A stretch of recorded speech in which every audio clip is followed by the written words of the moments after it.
Shalom everyone, and this week we're studying Parashat Kedoshim. Although it's different between in Israel and outside Israel, because in Israel the holiday of Passover was finished on Friday, and then Shabbat was a regular Shabbat. Outside Israel there were 2 days of the 7th day of Pesach, 7 and 8, so Shabbat was the 8th day of Pesach, and Parashat Achrimot will be read the coming Shabbat. And then Kedoshim will be read in 2 weeks from now. So we have this kind of disconnection between the paces of Israel and outside Israel. Israel is a week ahead. Okay, so you can take Kedoshim in Jerusalem time or in exile time. So we can find Parashat Kedoshim on the book of Vayikra, Leviticus, chapter 19, verse 1. And there it says, Vaydaber Hashem el Moshe le'emor, and God speaks to Moses, saying, and here comes a very weird parasha. There's no story, it's all orders, mitzvot, whatever you call them. The first one is the name of the parasha is called upon that.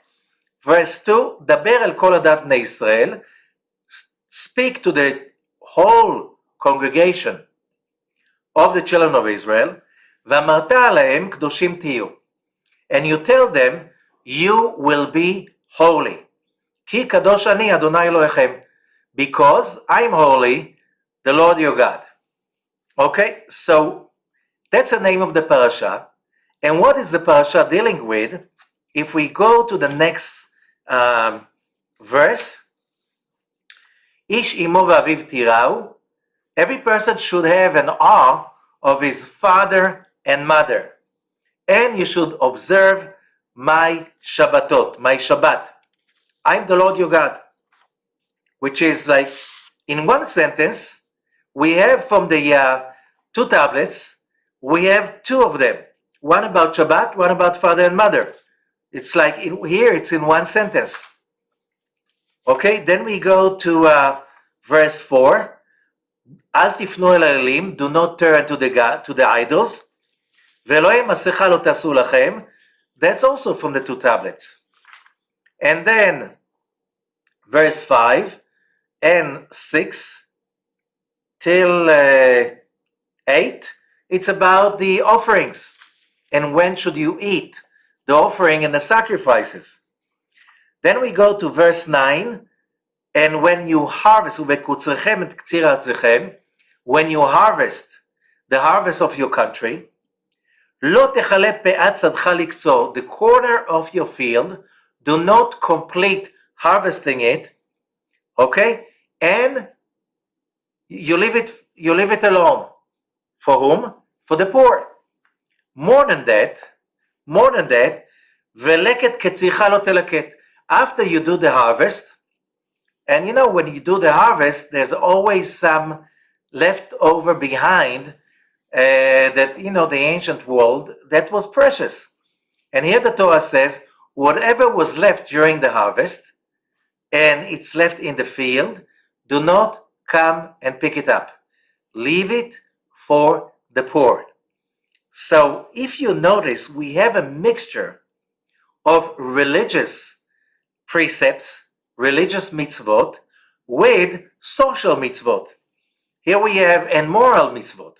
Father and mother, leaving food for the poor. The same thing, verse 10. Same thing with your vineyard. When you harvest the vines, there are some grapes that did not become ripe yet. Do not come back after the harvest to do a second harvest for the later grapes that will become ripe. Leave it to the poor. Okay? And then verse 11, Lo tignovu lo tikachashu, do not steal. That's also from the 2 tablets. Lo tikachashu, do not lie. ולא תשקרו איש בעמיתו, do not lie to each other.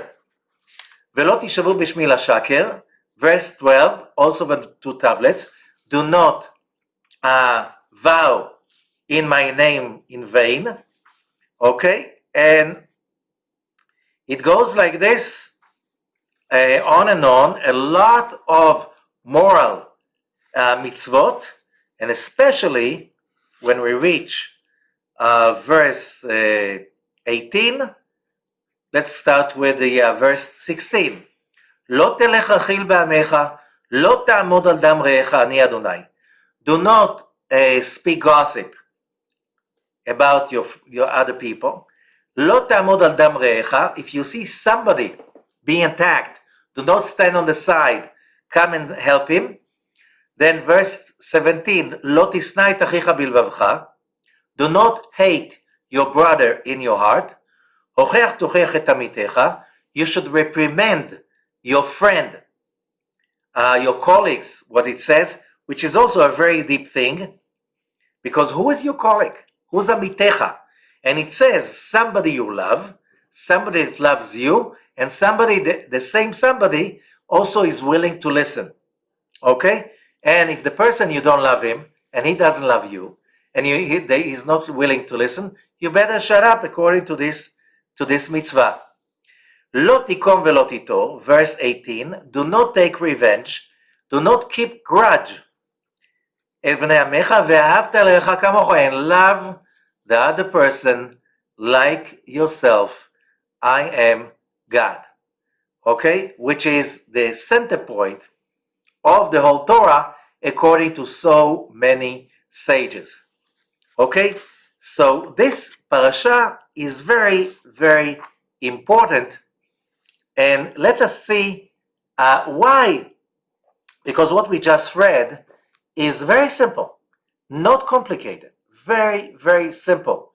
Okay, but why is this parasha the center of the whole Torah? Because the Zohar even says that. Okay, let's see how the Zohar, the exact words of the Zohar.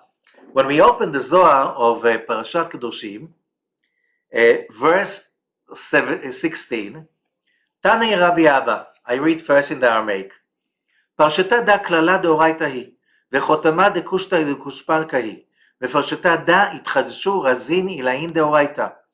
בעשר אמירן וגזרין ועונשין, ופיקודין עילאין, וחד מתן חבריה לפרשתה דה, הבו חדן. And translation, Rabbi Abba was learning.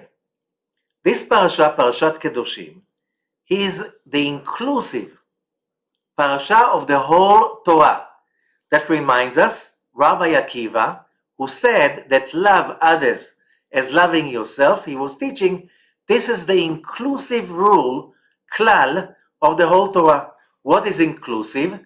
It includes all other 612 precepts or mitzvot of the Torah. Vehi, and then there's an addition, Vehi chotam tabat ha'emet.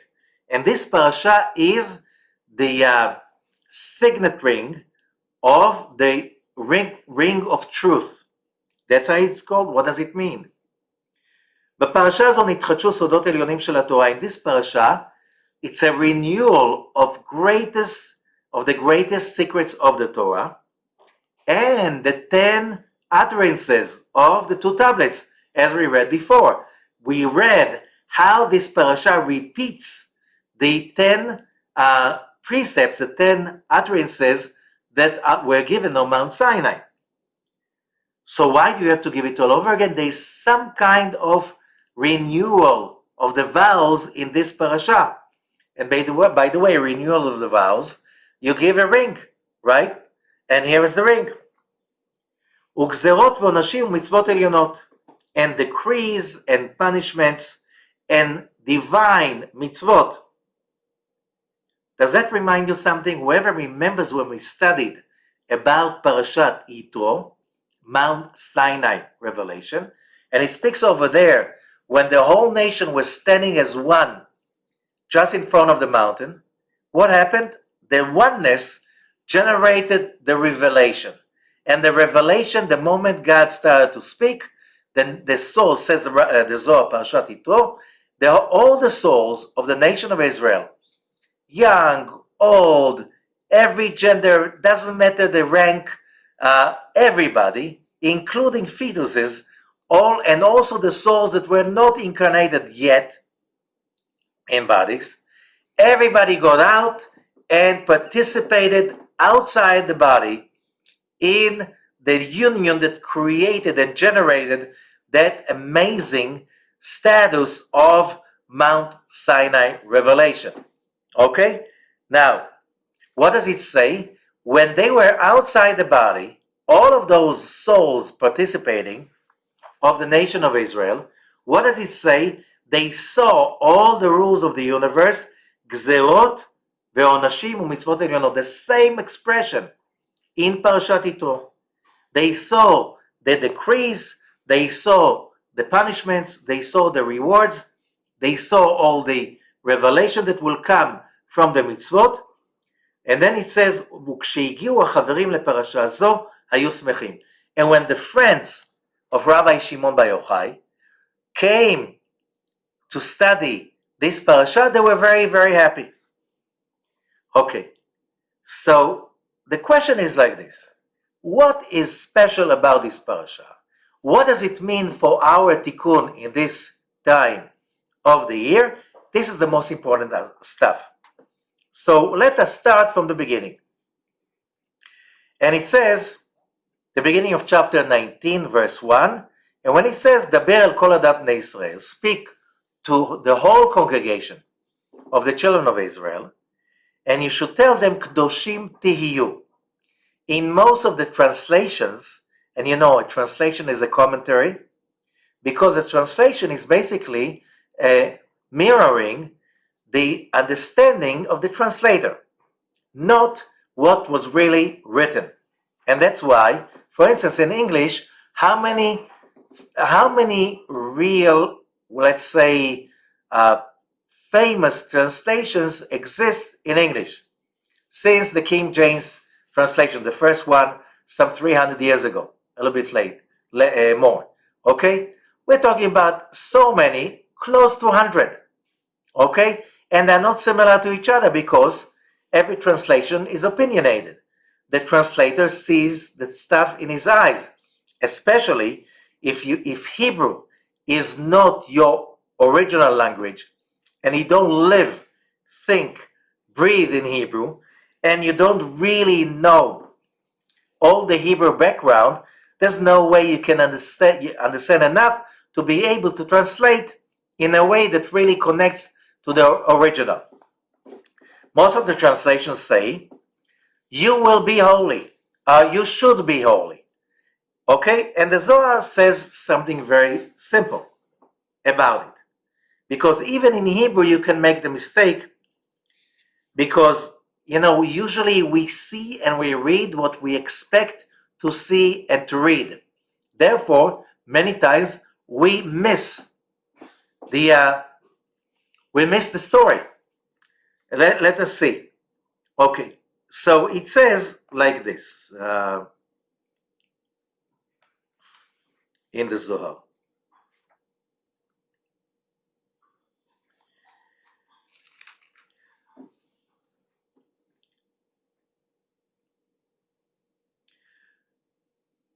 Verse 11 in the Zohar of this parasha. Come and see. אין אדם ניתר לעולם אלא בדברי תורה. A person who wants to purify himself, the only way to purify oneself is with the study of the Torah. That's why, משום זה, דברי תורה אינם מקבלים טומאה. This is why the study of the Torah, the words of the Torah, do not receive impurity. משום שהתורה עומדת לתאר הטמאים. The Torah, why do we study Torah? Is it because we want to know tradition? No. Is it because we want to be smarter? No. Is it because we want to know history? No. Is it because we want to be part of the most famous document ever printed in history, Okay? No. There's one purpose to the study of the Torah, to purify ourselves so we can get closer to God. There's only one reason you're allowed to study the Torah, because we learn many, many times. There is a midrash that says that God says, Barati Yetzer Hara, Barati Torah Tavlin. I created the evil inclination, and I created the Torah as a remedy against the evil inclination. Why would God create the evil inclination? And the answer is very simple. We were created totally fulfilled with the divine light of the creation. However, we had a problem with that. We wanted to create on our own. Okay, we did not want it as a present, we wanted it as an achievement. And therefore the evil inclination has been created.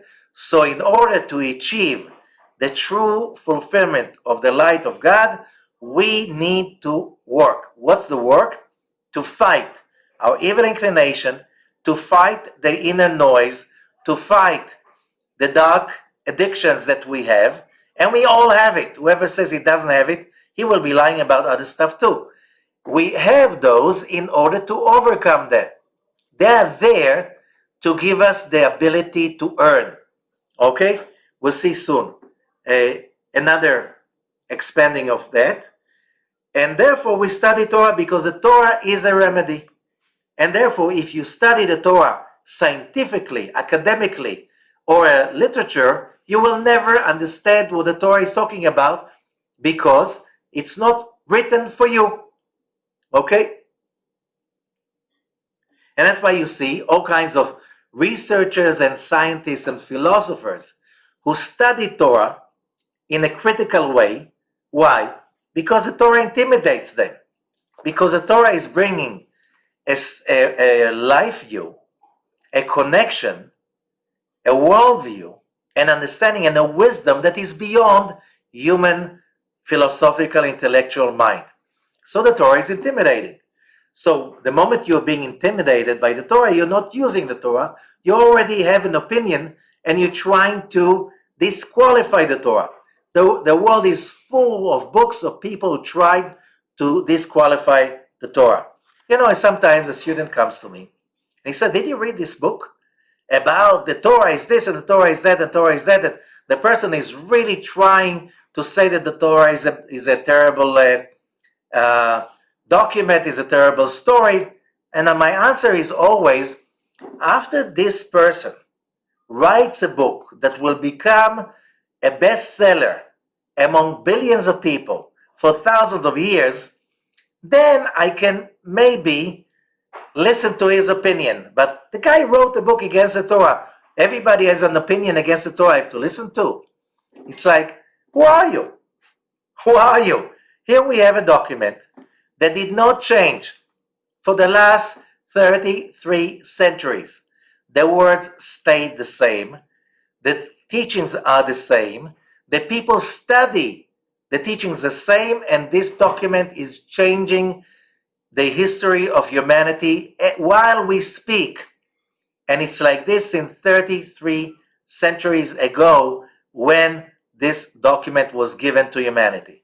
Okay? Now, if you qualify yourself as smart enough, wise enough, powerful enough to disqualify such a document, I don't know, who qualifies you. You don't have my qualification. And I think everybody who thinks with some logic won't qualify. Just because you don't like the document, you're entitled to write your opinion against it. Okay, you can. That's, somebody smart said once, democracy is a society that everyone can say whatever they think. Okay? But there's no law who forces anyone to listen. Very simple. It's a market economy. Okay, so the Torah is there to purify us. And therefore, verse 13 in the Zohar of Parashat Kedoshim, okay, and it says, and the Torah, והתורה נקראת קדושה, and the Torah is called holy. שכתוב כי קדוש אני השם. Because it says in that verse 2, chapter 19, Ki kadosh ani Adonai Elohim, because I am holy, the Lord your God. Okay? But what does it mean? V'zohi Torah, this is the Torah, Shi Shem HaKadosh HaElyon, the Torah, is, the whole Torah, is the name of God.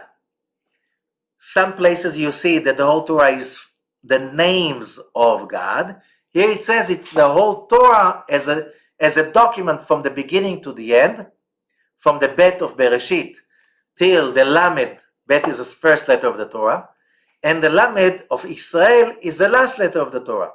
Lamed and Bet, Lev, a heart. Okay? But from the Bet, the first letter, to the Lamed, the last letter of the more than 300,000 letters of the Torah, it's one holy name of God. Why does God have so many names? And the answer is, the names are not there to define God. The names of God, according to the Torah, are there to bring in God's infinite light into our own lives. And this is crucially important to understand. And we'll relate to it.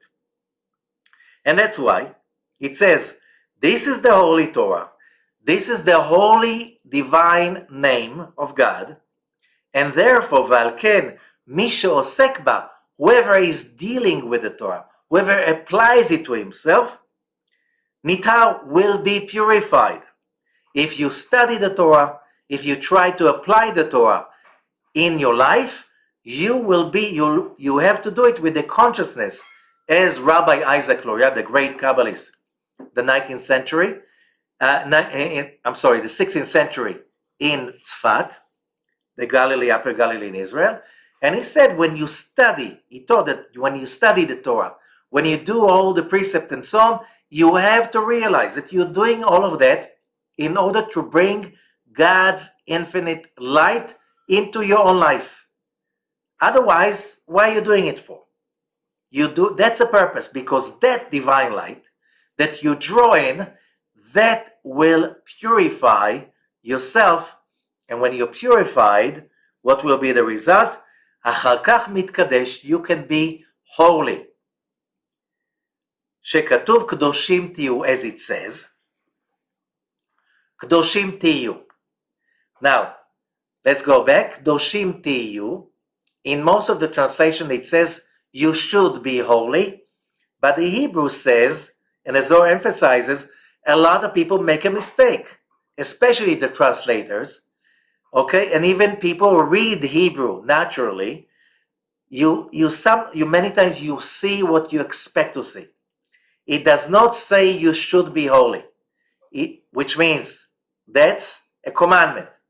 No, it says you will be holy. Okay, in future tense, which means it's a promise, not a commandment. A promise, you will be holy. When? When you do the job. But you will be holy. Why? Because you were born to become holy. This is your destiny. This is your calling. Why is it so important? Because Parashat Kedoshim is in the middle of the book of Vayikra, Leviticus. And if you go back to the previous parashot, especially to Parashat Vayikra, the first one in the book of Leviticus, you will see that the whole book is about one thing. How do we purify, sanctify ourselves so we can receive our true calling? And when doing that, we will make less mistakes and will wander less in this world, because we are going to find the way towards our calling in much faster, easier way, which is basically the whole purpose of the Torah. Which means, Kedoshim tiyu, Kedoshim heyu lo katuv. It doesn't say Kedoshim heyu as a commandment, you should be holy. Ela tiyu vadai, you will be, in the future tense, as we said. Klomar shu avtacha, this is a promise, not a commandment. Shal yedei Torah tiyu kedoshim, by using the Torah properly, you will turn to become Kedoshim, holy. אמר לו כך וודאי, this is for sure. Okay, now, verse 14, למדנו, we learned, קדושת התורה היא קדושה העולה על כל הקדושות. The holiness of the Torah is a holiness that is above every possible levels of holiness. What does that mean? קדושת חוכמה עליונה סתומה על הכל. And here the Zohar explains what does it mean holy. Because a lot of people can define the word holy differently. Which means, how do you define holy? Can you define holy as somebody who's in seclusion? Let's say this guy is living in a tent in the desert. He's just praying to God every day and he's very holy. Okay, another guy, he lives in a cave. He's just praying to God and studies every day, doesn't see anyone, he's holy. Okay, another person, this guy sits under a tree and he breathes. He doesn't know anything, he just breathes and he connects to God, he's holy. That's not the viewpoint of the Torah. Let us try to understand what holiness means. If you go to some commentators of the Torah, one of the greatest ones is the Sforno. Okay, and he says as follows.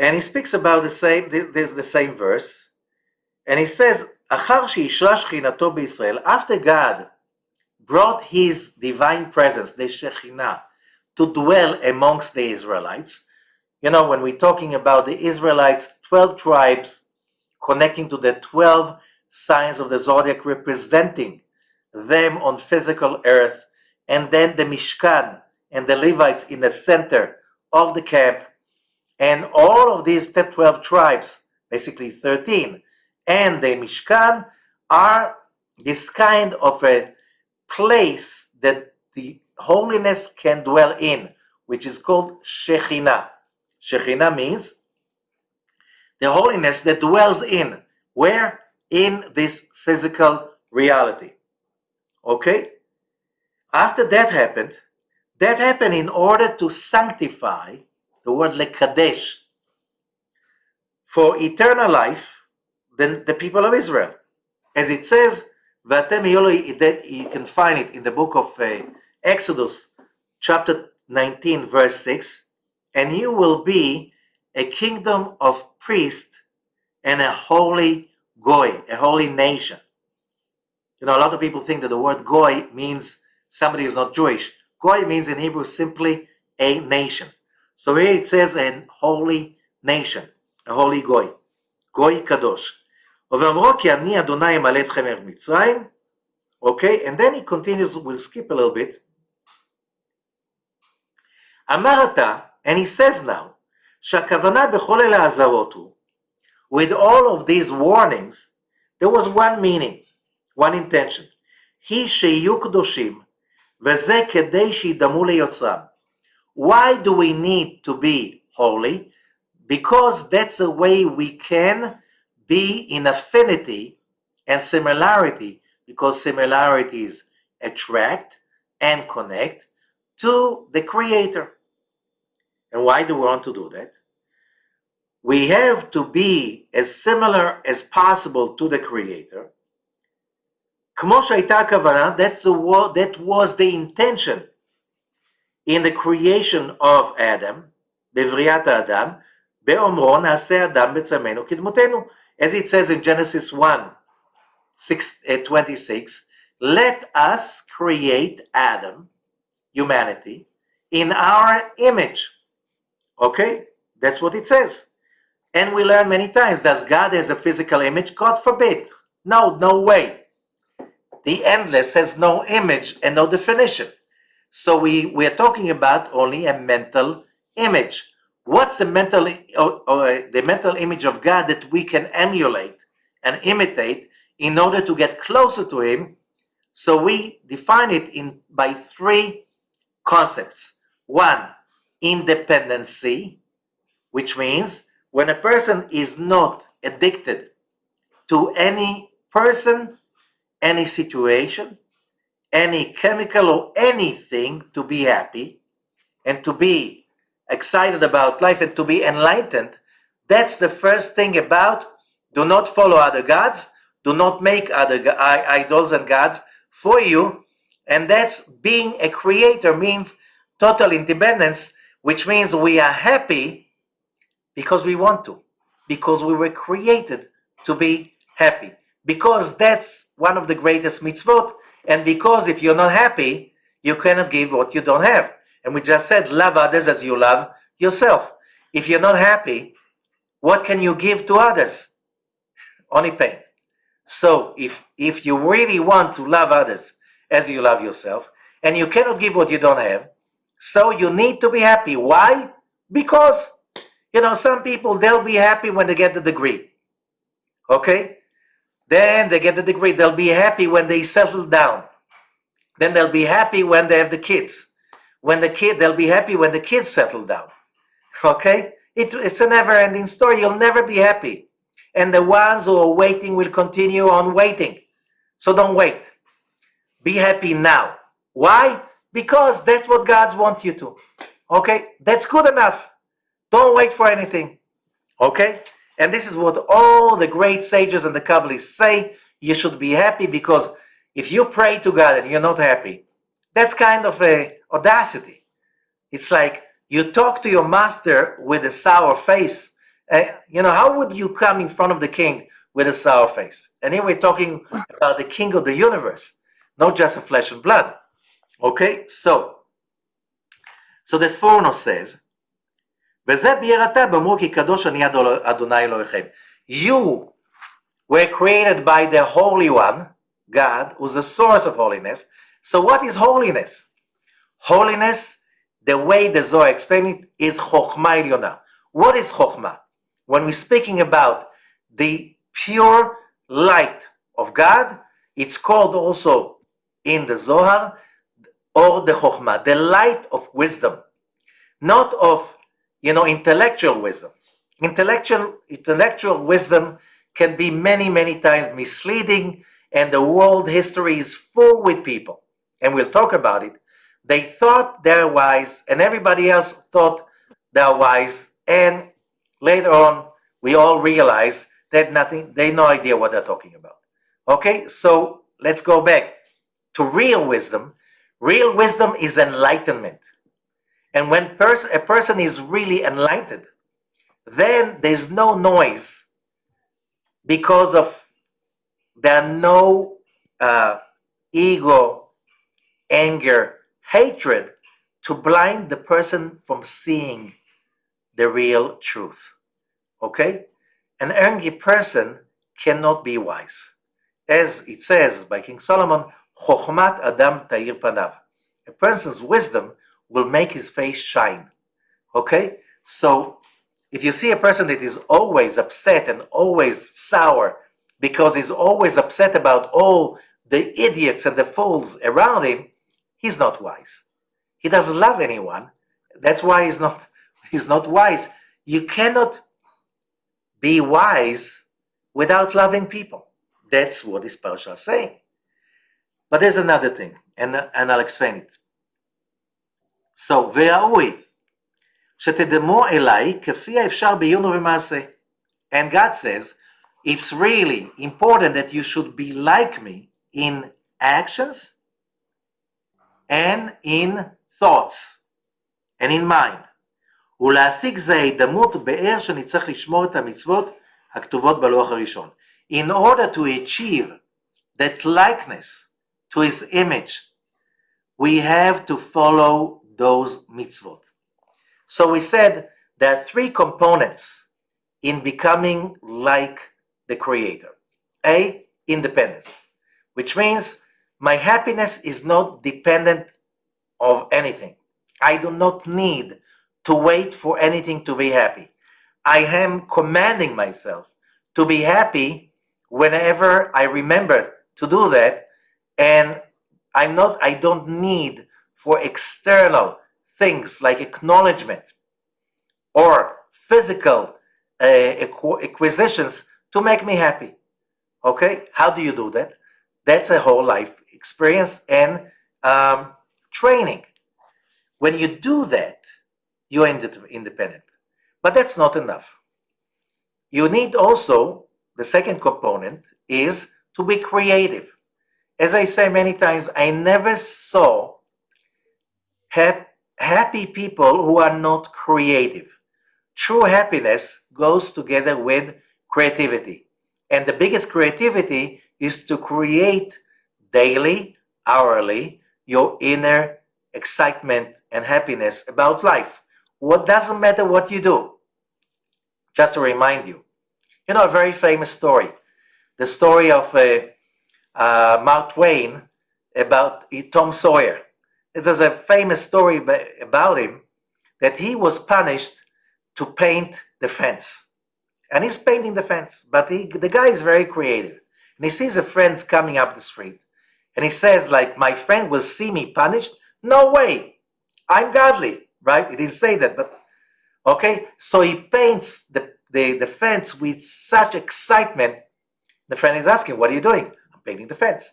Can you let me paint also? Because it looked like a very exciting thing to do, right? So Tom Sawyer says, how much do you give me? So he pays him with something, some goods that he had. So, okay, he paints one bar. Another friend says, what are you doing? Oh, we're very excited by painting. Can I paint some? Yes. But what you have to pay for it. Meanwhile, all the friends painted the fence and paid for it. And that was his punishment, which means it's all a matter of attitude. When you think that you're being punished, you're punished because you agree to it. But the moment you are excited about everything you do, it doesn't matter if it's painting the fence, washing the dishes, making the laundry, building skyscrapers, writing beautiful books and stuff like this, it doesn't matter. It doesn't matter. If you're not getting yourself excited about every hour, every day of your life, you're missing the point. And you're not wise. Forget it. Only excitement and happiness can bring the light of wisdom in. And the third component is giving, loving. Why? The Creator is giving and loving. That's why He gave us all His light. And that's why there are no happy, selfish people. So in order to be in His likeness and to be connected to His great, endless holiness, which is His light, Kadosh connects to enlightenment. Kadosh, Kadosh, Kadosh, it's about connecting and drawing in the infinite light of God to this reality. That's our job as human beings. Okay, and the Sforno is saying, in order to do that, you have to understand, you have to follow the rules. And here, if you look at the rules, and if you notice what's happening over here, it's a kind of illogical to human modern logic. Or even if you go back to Greek philosophy, okay? Who created Greek philosophy? The philosophers. Were they righteous? Were they holy in our terms? A lot of people think, wow, Aristotle, Plato, they were amazing people. They must be holy. They were so wise. They owned slaves, right? They didn't work a day in their lives. They had thousands of slaves serving them. So they had time to think and to write and to argue and so on. Today, people like this, they're not PC. Okay, we'll turn our backs to them because how dare you, okay, to live of somebody else's labor. Correct? So, they were not holy, not in our eyes. You have to understand that when we are talking about holiness, it's something about the connection to God. And that's why, if you just go back to all the lists that I just read before from the Torah itself, it says, do not turn to the idols. Okay? When you bring the sacrifices or the offerings, these are the rules. These are religious precepts. And then you should be generous to the poor. When you have your harvest, leave whatever is left in the field for the poor. Don't come and pick it up. So it's a social thing, not a religious thing. And that's a problem. It connects later on also. Do not vow in my name in vain or in a lie. A lot of people think that honesty, values, to become a good human being, you don't need to believe in God. You do not need religion.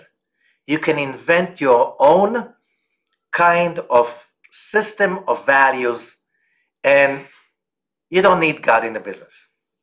And here Parashat Kedoshim says, in order to be able to overcome your evil inclination, because that's the only way you can love somebody else. If you do not overcome your evil inclination, you'll always be stuck in your own messy mind, heart, whatever you call it, evil inclination, noise, addictions. You cannot overcome them without the divine light that is brought down by using the Torah.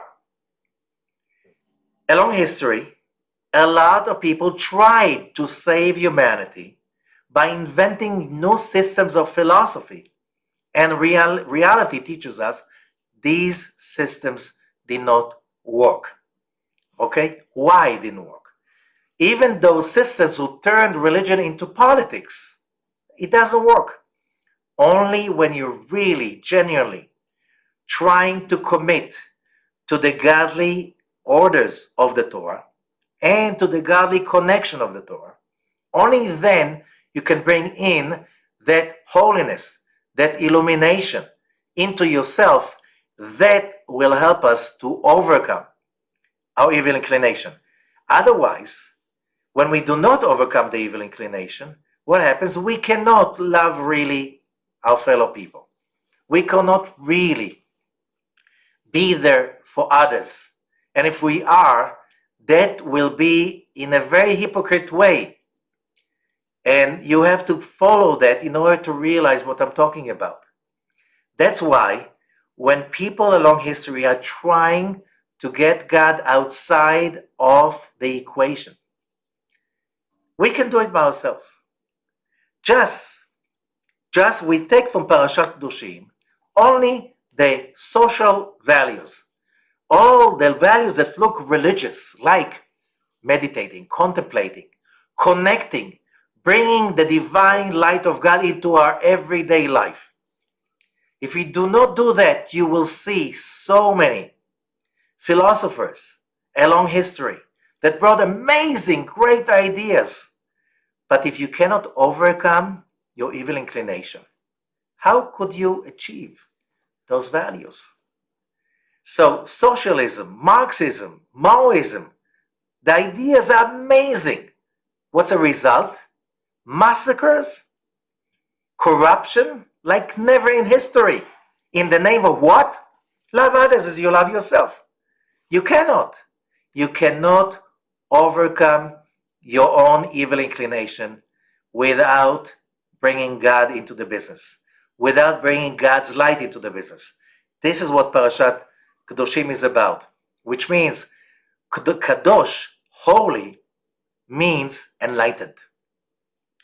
And if you don't have holiness, you do not have also the freedom to be happy, the excitement of creativity, and the ability to share genuinely with others. Because when you share genuine with others, you don't expect anything in return. Why should you? You share in order to connect to God. As it says, love others as you love yourself. I am God. Most of us that do not understand it, we share with other people. We love other people, but the moment they turn our back to us, and that's not an if, it's a matter of when. People are never perfect, okay? Perfect people can find only in heavens, not here. If you're here in a body, you're not perfect. If you expect people to always appreciate what you gave them, you're in a terrible shape. Why? The moment you're expecting them to reciprocate, to appreciate, to thank you, to be there for you, you are transgressing all the rules. You make them your idol because your happiness depends on their behavior. If they do not reciprocate, you'll be miserable. Is that legal? According to the rules we learn right now, you should not make other idols.